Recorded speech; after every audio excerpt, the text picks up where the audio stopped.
Oh, Birmingham, right, I'll tell you first start. Probably I've got myself in a muddle, right? I was doing my shopping early today, right? I was in Lidl. I was doing my shopping and I thought I need to get some fruit, be healthy, right? I thought I'll buy a watermelon.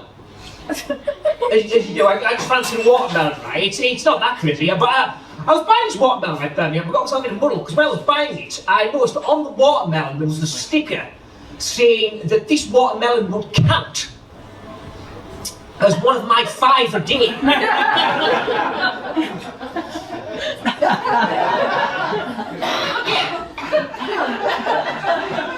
Like, I must eat 5 watermelons a day now.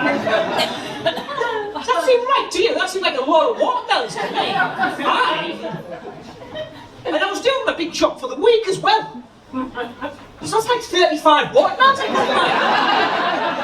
I can't even carry 35 watermelons, you know. And I'm just one man on my own, remember. But if I had a wife and 2.4 children to feed, that's 154 watermelons. Every single week, they didn't have that many watermelons in the shop. What are people doing, you know? So, in the end, I've just bought one. I'm just going to risk it.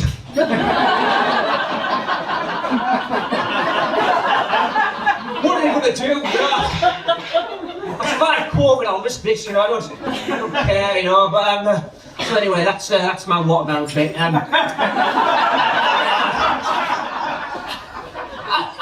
I don't do much of the crowd work, by the way. You know, when Jim's asking you what you do for a living and that, I don't do that. That's not my strength is for me. I don't talk to you directly. I won't ask you questions so you can relax. I won't do that. That's not my strength as a comedian. My strength as a comedian is my watermelon joke. What if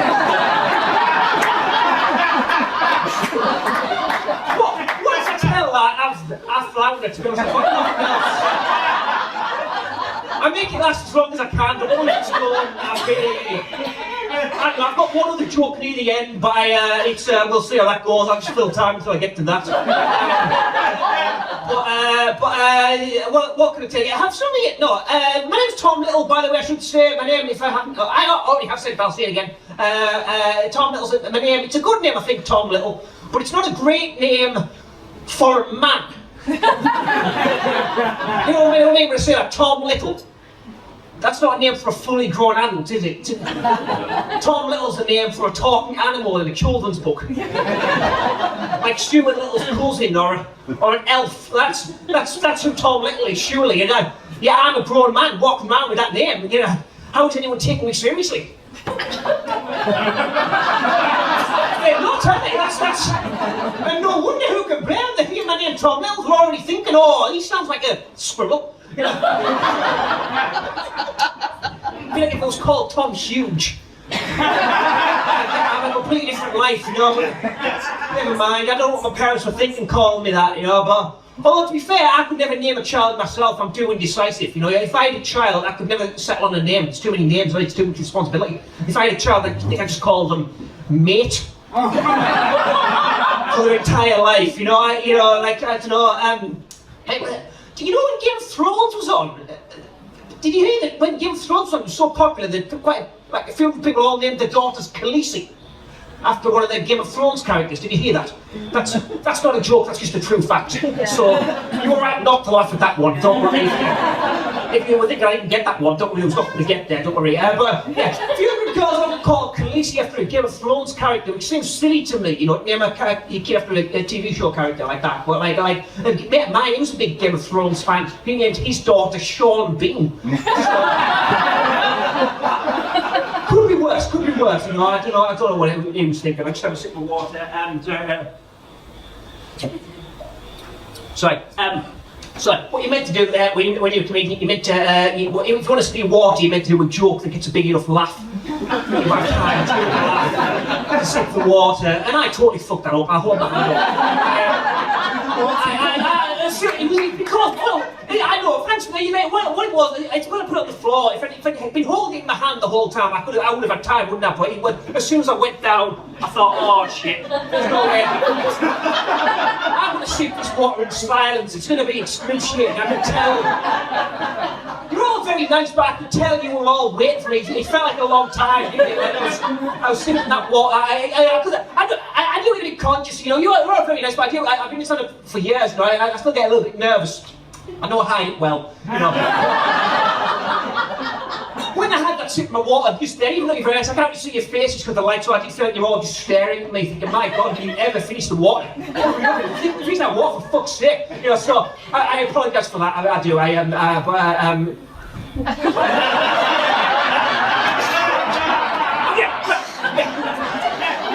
Fine. Anyway,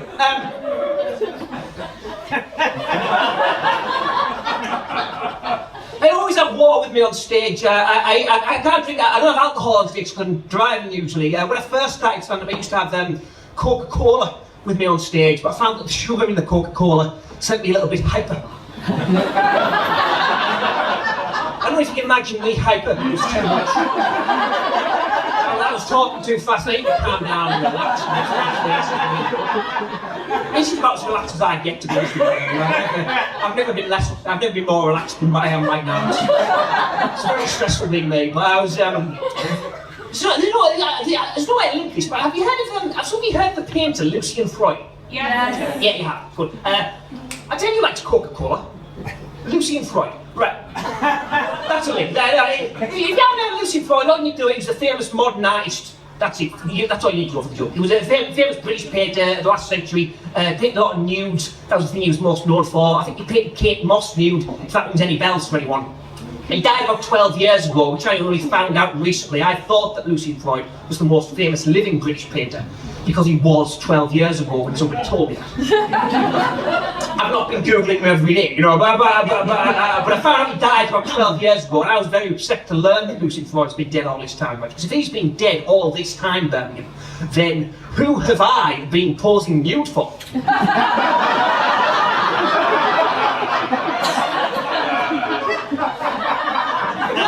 Around this old man's house now. For like a year now. I'm not really questioning what was going on. I've got to be honest with you, like. Hey, what would you do, right? I was walking through the village where I live, and this old man comes up to me. This really old man, about 80 years old, just comes up to me in the street. He sees me, he comes up to me, he's like, hello. That's what he sounds like. He's like, hello. I hope you don't mind me bothering you. I'm the famous painter Lucian Freud.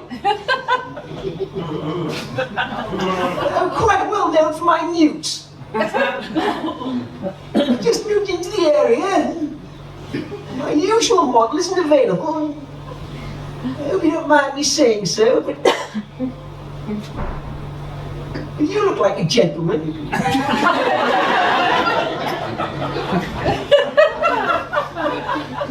Use £10. You wouldn't mind popping right in my living room and popping your trousers off. Should be able to rustle up some tea and biscuits. And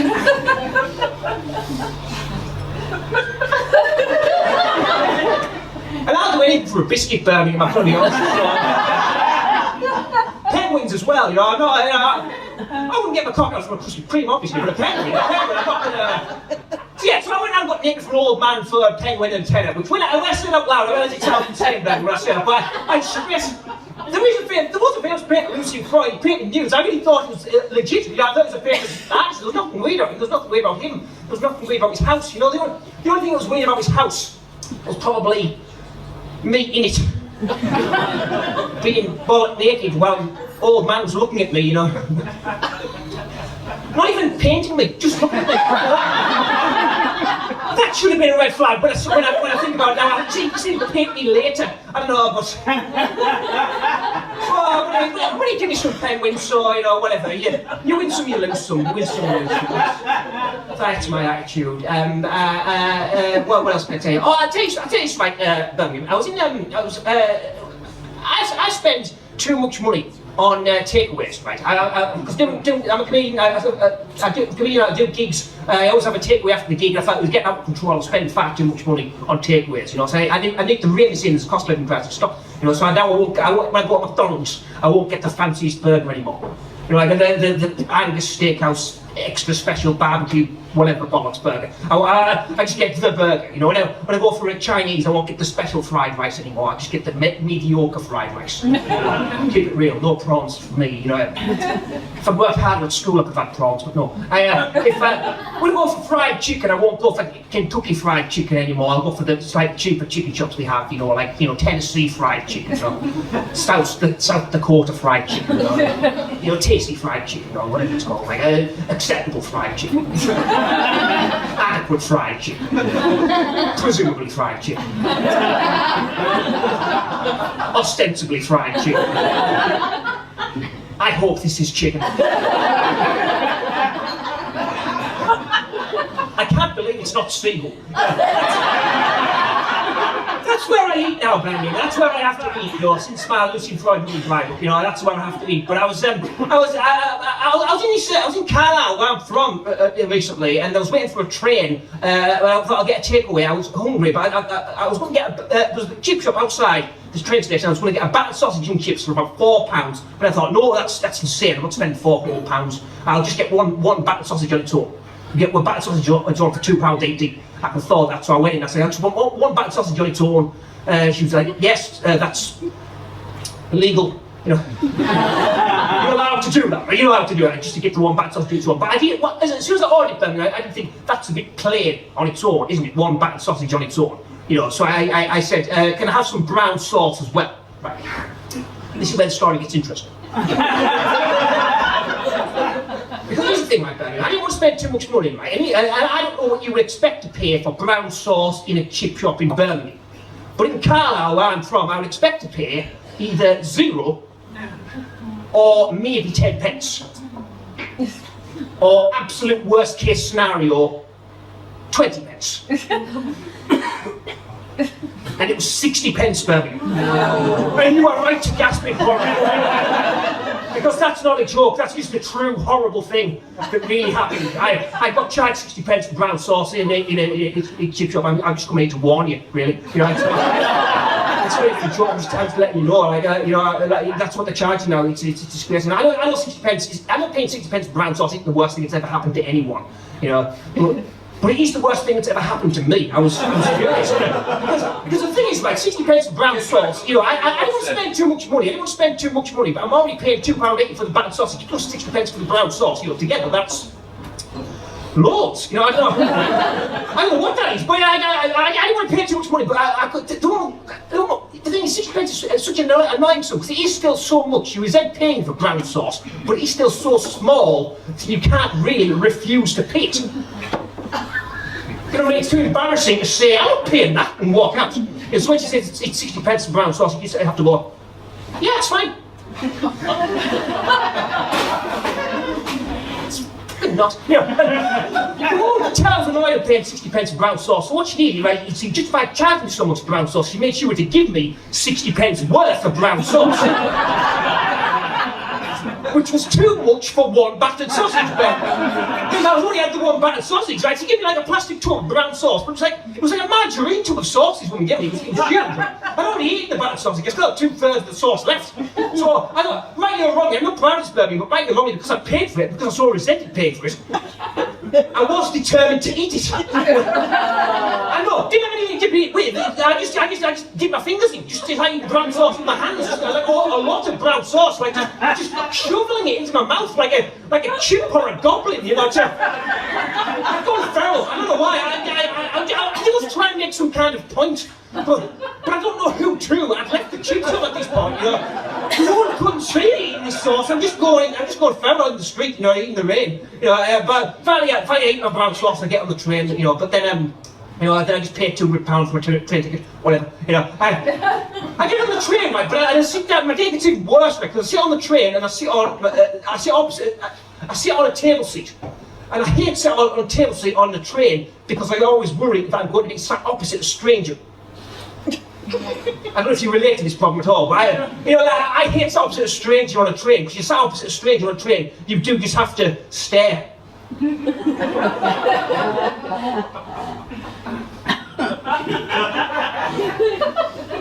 while they stare back at you for hours. I find it so intimate, you know, it's so uncomfortable. Particularly if it's a woman, I worry if a woman thinks I'm staring at her, you know, if I'm sat opposite a woman, they're like, oh, I'm just staring, like...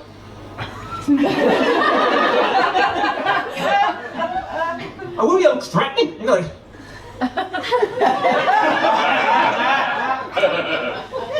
I tell myself I need to look a bit more friendly, try and, you know, relax, try and smile occasionally. So I'll be like... That's even worse, you know.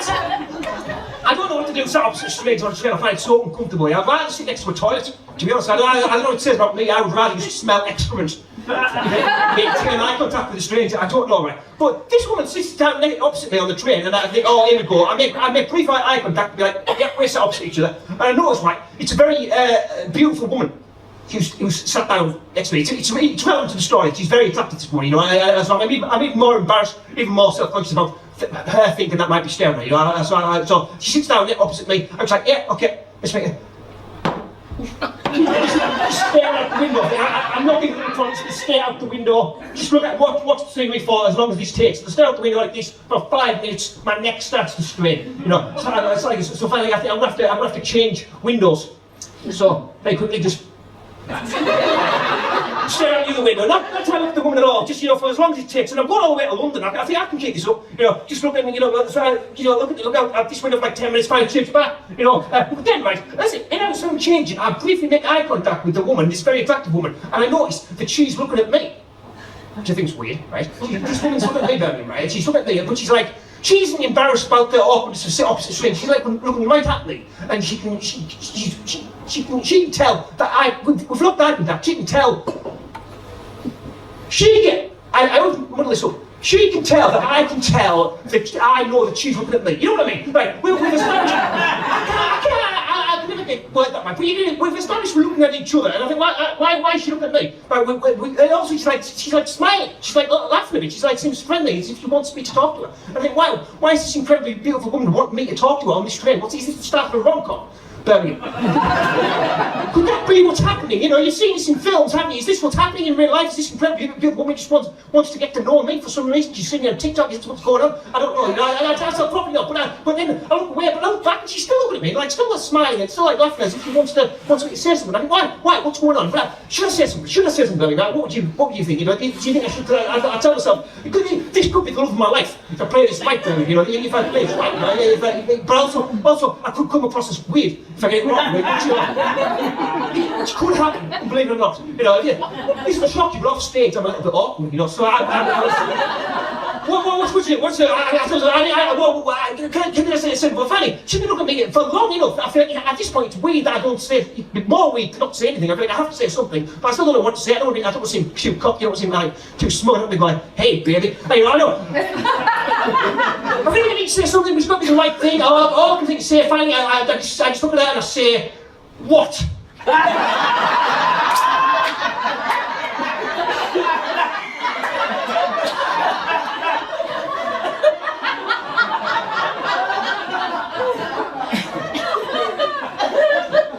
And she says,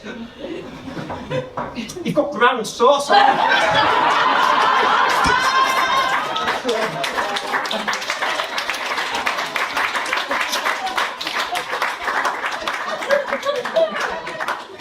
That's just the thing that happened. Thank you, Birmingham. That should have been my big finish, really. But I've muddled my timing up slightly. Well, I haven't quite done enough. I haven't quite done my timing. You can see that was like a 10-minute story. I'm not just going to top that in 1 minute, you know. Like, I've done my. I'm just going to do my crap encore, which is just like a little joke for I don't know to make it down. But yeah, but I can tell you guys if you'll forgive me. But also. I shouldn't have prefaced it by saying I'm just going to do a crap joke that isn't as good either. That's how it was a disaster. I don't know. I've messed this up. Never mind. Sorry. I'll start again. Sorry. Right. I was buying a watermelon. That's my time. Thank you very much.